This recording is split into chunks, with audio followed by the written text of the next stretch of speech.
Hello बच्चों, welcome to my YouTube channel MD classes.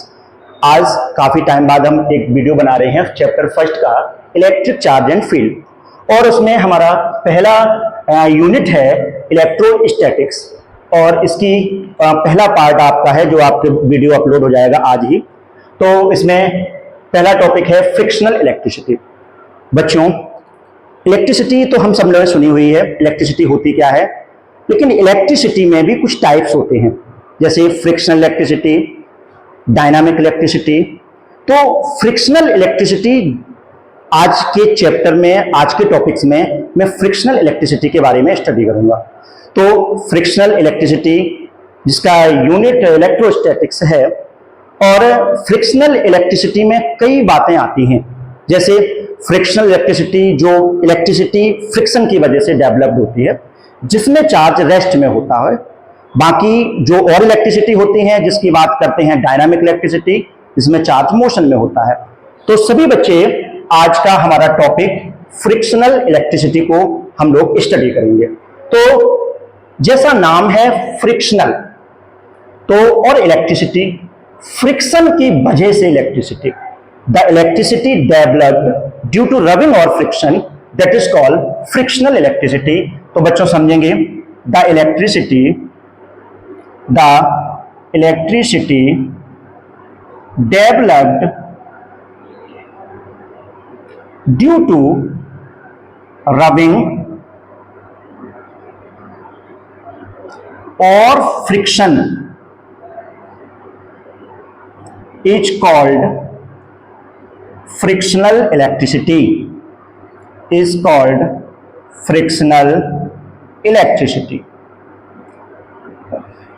अब frictional electricity को हम जनरली लाइफ में हम कैसे इसको समझेंगे, जैसे आपने देखा होगा कि कुछ इलेक्ट्रिसिटी, जैसे during lightning, thunderstorm during lightning, आपने देखा होगा बादलों की जब रबिंग होती है, क्लाउड्स की जब रबिंग होती है, तो जो इलेक्ट्रिसिटी बनती है वो ही एक तरीके की फ्रिक्शनल इलेक्ट्रिसिटी है।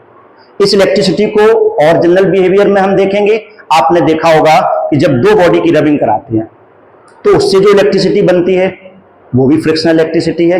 तो जो इलेक्ट्रिसिटी फ्रिक्शन और रबिंग की वजह से बनती है बच्चों, उसका नाम है फ्रिक्शनल इलेक्ट्रिसिटी। इसमें दो बॉडी की रबिंग होती है, जैसे क्लाउड्स में जब दो क्लाउड्स की रबिंग होती है तो इलेक्ट्रिसिटी बनती है, उसका भी नाम फ्रिक्शनल इलेक्ट्रिसिटी। अच्छा, इसमें सबसे खास बात यह है कि अगर स्मॉल अमाउंट में होती है इलेक्ट्रिसिटी तो इसमें शॉक नहीं लगता है, और जबकि लार्ज अमाउंट में होती है बच्चों तो शॉक लगता है। तो इलेक्ट्रिसिटी जो फ्रिक्शन की वजह से डेवलप्ड होती है उसका नाम है बच्चों फ्रिक्शनल इलेक्ट्रिसिटी। अब इसी में बात आती है कि फ्रिक्शनल इलेक्ट्रिसिटी जो बनती है तो कैसे डेवलप्ड होती है, उसके आगे का फिनोमेना क्या है। तो सबसे पहले हम बात करते हैं बच्चों चार्ज की। 9th में, 10th में, छोटी क्लासेस में, 10 क्लासेस में आपने चार्ज को पढ़ा होगा। चार्ज क्या होता है, चार्ज का कॉन्सेप्ट क्या है, ऐसे ही हम 12th में पढ़ने वाले हैं चार्ज क्या है। तो जब मैं नोटिस करता हूं कि जब दो बॉडी की रबिंग होती है तो दोनों बॉडी चार्ज हो जाती हैं। अब चार्ज में क्या होता है, इलेक्ट्रॉनों का ट्रांसफर होता है। तो जब इलेक्ट्रॉन्स का एक बॉडी से दूसरी बॉडी में ट्रांसफर होता है, मतलब सिंपल सी बात यह है कि जब इलेक्ट्रॉनों का ट्रांसफर होता है तब बॉडी चार्ज हो जाती हैं। अब जैसे चार्ज के बारे में बात करें, चार्ज पॉजिटिव और नेगेटिव भी होते हैं। पॉजिटिव चार्ज कैसे बनता है, नेगेटिव चार्ज कैसे बनता है, उसके बारे में हम डिटेल में पढ़ेंगे। तो चार्ज क्या है, कहने का मतलब क्या है, जब एक बॉडी दूसरी बॉडी से रबिंग होती है, तो रबिंग होती है तो एक बॉडी ने दूसरी बॉडी को इलेक्ट्रॉनों का ट्रांसफर किया, तो इसका मतलब दोनों बॉडी चार्ज हो गई। तो चार्ज क्या है, सिंपल सा concept, transfer of electron, transfer of electrons, इलेक्ट्रॉनों का ट्रांसफर चार्ज होता है। अब चार्ज के बारे में ये बात बताना चाहेंगे कि जो चार्ज होता है, इलेक्ट्रॉनों का ट्रांसफर कैसे होता है वो हम आपको बताएंगे। तो जैसे मैंने बोला कि एक बॉडी की दूसरी बॉडी से रबिंग कराई, इसके लिए जनरल एग्जांपल ये है कि ट्रांसफर ऑफ इलेक्ट्रॉन, इसका जो फिनोमेना वर्क कैसे करता है इसको समझने के लिए सबसे पहले कुछ एक्सपेरिमेंट करते हैं। एक्सपेरिमेंट नंबर फर्स्ट, जैसे मान लीजिएगा एक ग्लास रॉड है, ये ग्लास रॉड है, और इसकी रबिंग हमने मान लीजिएगा सिल्क से कराई, तो ग्लास रॉड की रबिंग सिल्क क्लॉथ से कराई।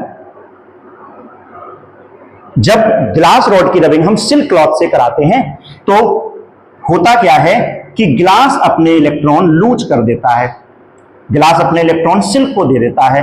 तो जो इलेक्ट्रॉन को लूज करता है, जो बॉडी इलेक्ट्रॉन को लूज करती है, उस पर पॉजिटिव चार्ज आता है, और जो बॉडी इलेक्ट्रॉन को एक्सेप्ट करती है उस पर नेगेटिव चार्ज आता है। तो अगर मैं ग्लास की रबिंग सिल्क से कराता हूं तो ग्लास पर पॉजिटिव चार्ज आता है और सिल्क पर नेगेटिव चार्ज आता है। अब दूसरा एक्सपेरिमेंट इसमें यह है,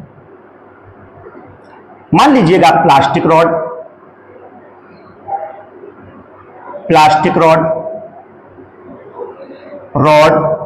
की रबिंग अगर मैं वूल से कराता हूं तो इस कंडीशंस में प्लास्टिक रॉड पर नेगेटिव चार्ज आता है और वूल्स पर उतना ही पॉजिटिव चार्ज आता है। तो बच्चों एक बात आपने देखी कि जब मैं ग्लास की रबिंग सिल्क से कराता हूं तो ग्लास रॉड पे पॉजिटिव चार्ज आता है और सिल्क पे नेगेटिव आता है, और जब प्लास्टिक रॉड की रबिंग वूल से कराते हैं तो प्लास्टिक पर नेगेटिव आता है, वूल्स पर पॉजिटिव आता है। इसका फिनोमेना ये है कि इसका मतलब ग्लास रॉड ने रबिंग सिल्क, ग्लास रॉड ने इलेक्ट्रॉन सिल्क को दिए होंगे, और जबकि प्लास्टिक रॉड की रबिंग जब हम वूल से कराते हैं तो इसका मतलब वूल्स ने इलेक्ट्रॉन प्लास्टिक रॉड को दिए होंगे। तो बच्चों आपने समझा कि जो इलेक्ट्रॉनों का ट्रांसफर होता है वही सच में चार्ज है। अगर इलेक्ट्रॉन किसी बॉडी पर जा रहे हैं इसका मतलब उस पर नेगेटिव चार्ज उतना ज्यादा आ रहा है, इसका मतलब वो नेगेटिव हो जाएगी। और जो इलेक्ट्रॉन को लूज कर रहा है, जैसे वूल से इलेक्ट्रॉन्स को लूज कर रहा है तो वूल्स पर पॉजिटिव, प्लास्टिक पर नेगेटिव। इसी तरीके से ग्लास रॉड पर पॉजिटिव और सिल्क पर नेगेटिव। बच्चों अब मुझे एक बात, आप सभी एक बच्चे कमेंट करेंगे इस पे कि ग्लास रॉड की रबिंग जब हम सिल्क से कराते हैं तो ग्लास पर ही पॉजिटिव चार्ज क्यों? अक्सर बच्चे ये जान नहीं पाते हैं कि ग्लास पर ही पॉजिटिव चार्ज क्यों, सिल्क पर ही नेगेटिव चार्ज क्यों, जबकि दूसरे केस में प्लास्टिक पर ही नेगेटिव चार्ज क्यों और वूल्स पर ही पॉजिटिव चार्ज क्यों, मतलब वूल्स पर नेगेटिव क्यों नहीं हो सकता? सभी बच्चे कमेंट करेंगे। इसका हम रीजन आपको बताना चाहेंगे कि रीजन इसका वर्क फंक्शन का है, तो सभी बच्चे को वर्क फंक्शन का कॉन्सेप्ट यहां पे समझना पड़ेगा। ये अक्सर ये कंडीशंस बन जाती हैं कि वर्क फंक्शन का कॉन्सेप्ट क्या होता है। तो देखो बेटा, इसमें सबसे पहले हम बताएंगे वर्क फंक्शन।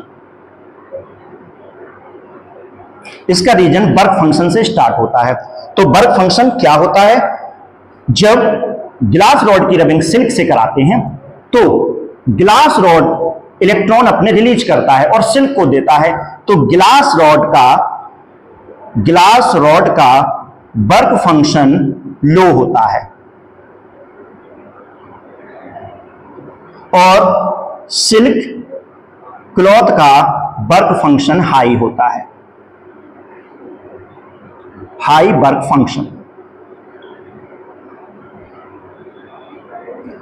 जबकि सेकेंड केस में प्लास्टिक रॉड का वर्क फंक्शन हाई होता है और वूल्स का वर्क फंक्शन लो होता है। इसका लो होता है, इसका हाई होता है।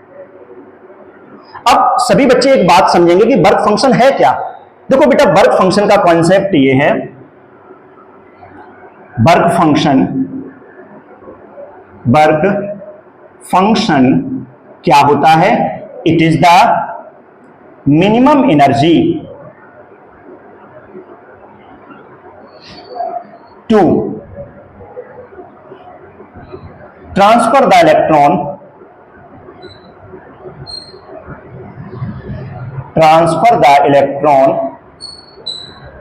from one body to another body। बच्चों यहां पर जब हम ग्लास रॉड की रबिंग सिल्क से कराते हैं तो ग्लास का वर्क फंक्शन लो वर्क फंक्शन होता है, लो वर्क फंक्शन होता है, और सिल्क का वर्क फंक्शन हाई होता है। इसका मतलब ग्लास रॉड अपने इलेक्ट्रॉन आसानी से रिलीज कर देता है और वो सिल्क को देता है, लेकिन सिल्क से इलेक्ट्रॉन अपने ग्लास को नहीं दे पाता क्योंकि इसका वर्क फंक्शन हाई होता है। और बुल्स के केस में बात करें तो बुल्स का वर्क फंक्शन लो होता है और प्लास्टिक का वर्क फंक्शन हाई होता है। इसका मतलब प्लास्टिक जो होती है वो अपने इलेक्ट्रॉन आसानी से रिलीज नहीं कर पाती, जबकि वो बुल से इलेक्ट्रॉन ले लेती है। जितने भी पॉजिटिव होते हैं उनका वर्क फंक्शन लो होता है और जितने भी नेगेटिव होते हैं उसका वर्क फंक्शन हाई होता है। जैसे आपने देखा होगा जनरली लाइफ में, जो लो कॉन्फिडेंस का बंदा होता है वो क्या करता है, अपनी सब बातें शेयर कर देता है दूसरे से, और जो हाई कॉन्फिडेंस का बंदा होता है वो अपनी बातें किसी को नहीं बताता, मतलब उसका कॉन्फिडेंस हाई होता है, वो सबसी बातें एक्सेप्ट तो कर लेता है लेकिन अपनी बातें किसी को नहीं बताता है। फॉर एग्जाम्पल, इसका थोड़ा समझाने के लिए मैंने आपको एग्जाम्पल दिया, तो वर्क फंक्शन का कॉन्सेप्ट इसमें लगता है। Work function, it is the minimum energy to transfer the electron from one body to another body when rubbing। तो कहने का मतलब ये वर्क फंक्शन का कॉन्सेप्ट है। अब इसके बारे में बात करते हैं बच्चों, types of charge. Types of charge बच्चों, अभी आपने देखा कि दो तरीके के चार्ज हो गए। पहला चार्ज होता है बच्चों पॉजिटिव चार्ज और दूसरा चार्ज होता है बच्चों नेगेटिव चार्ज। तो पॉजिटिव चार्ज का मतलब सिंपल सा कॉन्सेप्ट हो गया, डिफिशियंसी ऑफ इलेक्ट्रॉन, मतलब इसको हिंदी में बोलेंगे इलेक्ट्रॉन की कमी। और इसका मतलब क्या होगा, एक्सिस ऑफ इलेक्ट्रॉन, इसका मतलब इलेक्ट्रॉनों की बढ़ोतरी। सिंपल सा कॉन्सेप्ट ये है कि पॉजिटिव चार्ज का मतलब होता है deficiency of electron, deficiency of electron, और नेगेटिव चार्ज का मतलब होता है एक्सिस ऑफ इलेक्ट्रॉन। तो टाइप्स ऑफ चार्ज मुझे पता चल गए, जहां पर इलेक्ट्रॉन ज्यादा हो जाए इसका मतलब उस पर नेगेटिव चार्ज है, और जहां पर इलेक्ट्रॉन कम हो जाए इसका मतलब उस पर नेगेटिव, उस पर पॉजिटिव चार्ज है। अब बच्चों एक बात आती है जो बहुत जरूरी है, वो ये है कि इलेक्ट्रॉन का जब ट्रांसफर होता है एक बॉडी से दूसरी बॉडी में, तो मुझे आपको यह बताना है कि इलेक्ट्रॉनों का ट्रांसफर होता है तो क्या जिस बॉडी पर इलेक्ट्रॉनों का ट्रांसफर हो रहा है तो उसका मास इंक्रीज होता है या डिक्रीज होता है। कमेंट करके जरूर बताएंगे मुझे कि जब इलेक्ट्रॉनों के ट्रांसफर की बात आती है तो एक बॉडी से दूसरी बॉडी में इलेक्ट्रॉन का ट्रांसफर होता है, तो जिस बॉडी पर इलेक्ट्रॉन आते हैं तो उस पर नेगेटिव चार्ज बढ़ता है। तो नेगेटिव चार्ज जब बढ़ेगा तो उसमें मास उसका बढ़ता है या घटता है, ये आप मुझे जरूर बताएंगे। वैसे बेसिकली इसका आंसर ये है, इसका कॉन्सेप्ट ये है कि जब इलेक्ट्रॉन जाते हैं एक बॉडी से दूसरी बॉडी में तो इलेक्ट्रॉनों के ट्रांसफर होने की वजह से जिस बॉडी पर इलेक्ट्रॉन आते हैं तो उसका मास भी इंक्रीज करता है, बिकॉज इलेक्ट्रॉन का मास होता है। इलेक्ट्रॉन का मास कितने बच्चों को पता है, कमेंट करके जरूर बताएं। जैसे इलेक्ट्रॉन का मास कितना होता है 9.1 इंटू 10 टू की पावर -31 kg। सभी बच्चे I understand, you all of you understand very well, okay. अब बच्चों इसके बाद का टॉपिक मैं तुरंत इसको आगे इंक्रीज कर रहा हूं, समझने की कोशिश करेंगे, ओके।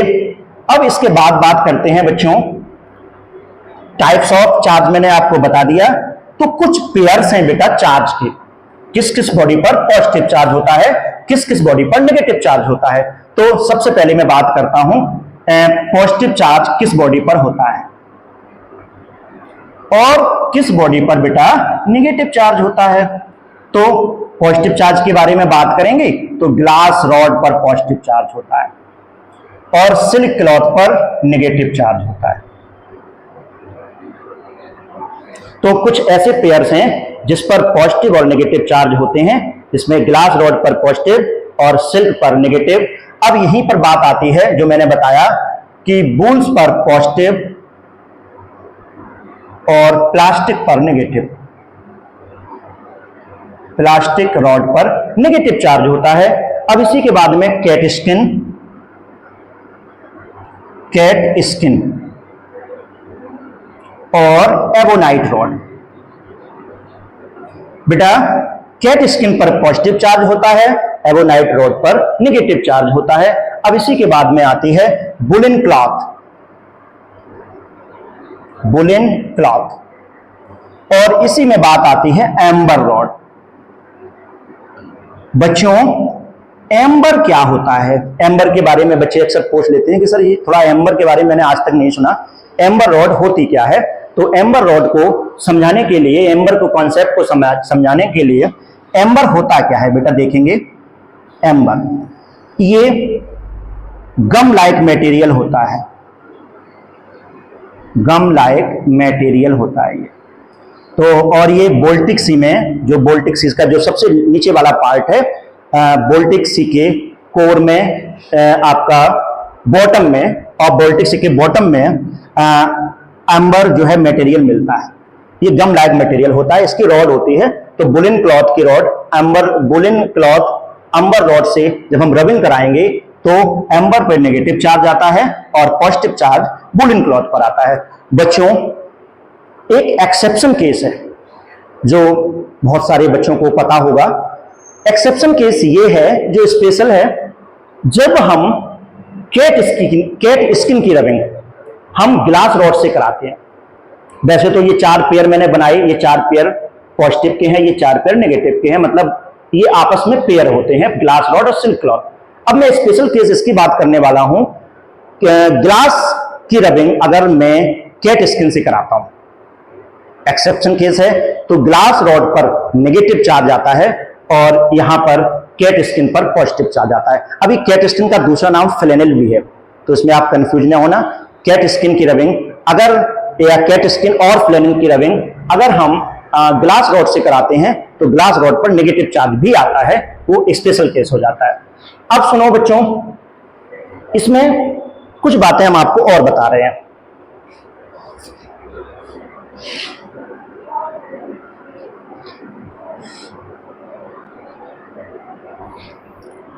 चलिए भाई, इसमें और कुछ बातें करेंगे। यूनिट ऑफ चार्ज, बेटा चार्ज की यूनिट हम लोगों ने 10th लेवल में पढ़ी है, कूलाम। तो चार्ज कई सारी यूनिट्स हैं, इसके बारे में हम डिटेल में बात करेंगे। तो चार्ज की एसआई यूनिट कूलाम होती है। चार्ज की सीजीएस यूनिट, सीजीएस यूनिट में 2 पार्ट हैं, एक इलेक्ट्रो ईएसयू, ईएसयू इसको हम बोलते हैं इलेक्ट्रोस्टैटिक यूनिट, और ये होता है ईएमयू, इलेक्ट्रोमैग्नेटिक यूनिट।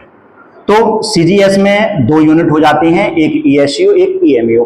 तो अगर मैं आपसे सिंपल लैंग्वेज में बोलूं, इलेक्ट्रोस्टैटिक यूनिट, इलेक्ट्रोमैग्नेटिक यूनिट की बात करेंगे तो इलेक्ट्रोस्टैटिक यूनिट, इसको हम ईएसयू को बोलते हैं, ईएसयू इसको बोलते हैं इलेक्ट्रो स्टैटिक यूनिट।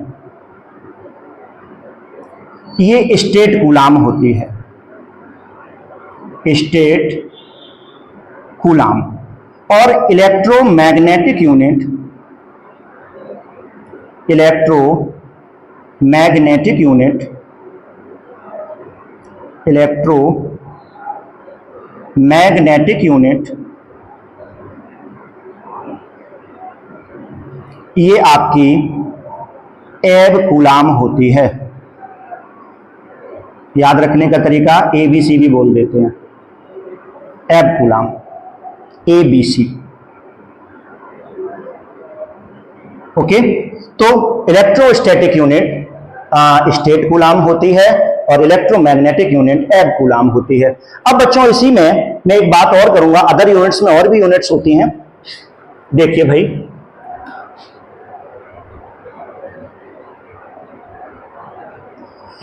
देखो एक यूनिट होती है फ्रैंकलिन, अदर यूनिट्स में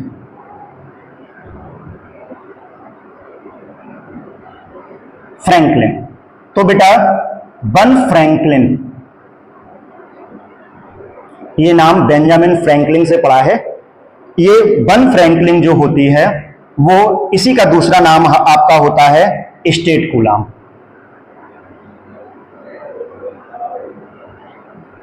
स्टेट कूलाम।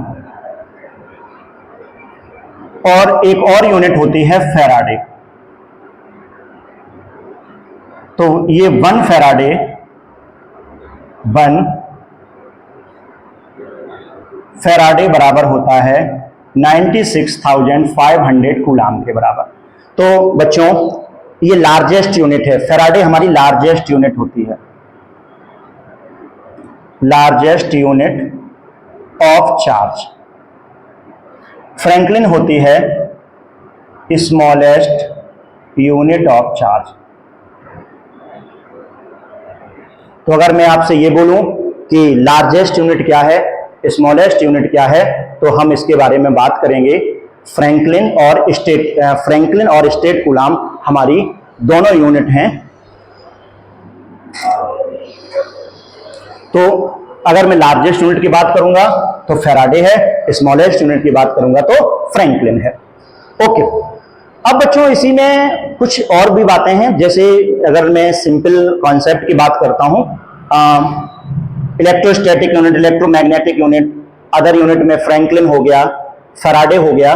फ्रैंकलिन जो होता है ये साइंटिस्ट का नाम है बेंजामिन फ्रैंकलिन। बेंजामिन फ्रैंकलिन, इसके नाम पे फ्रैंकलिन पड़ा है।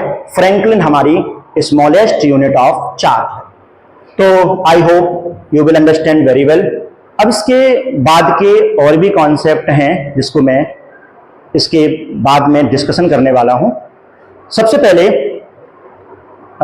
किसी बच्चे को अगर कहीं कोई प्रॉब्लम हो आप कमेंट बॉक्स में जरूर लिखेंगे, और मेरा मेन मोटो ये है कि आपको ये जो फिजिक्स के कॉन्सेप्ट हैं कहीं कोई प्रॉब्लम्स है तो आप उसे जरूर क्लियर करें। और आज इतना ही रख रहे हैं।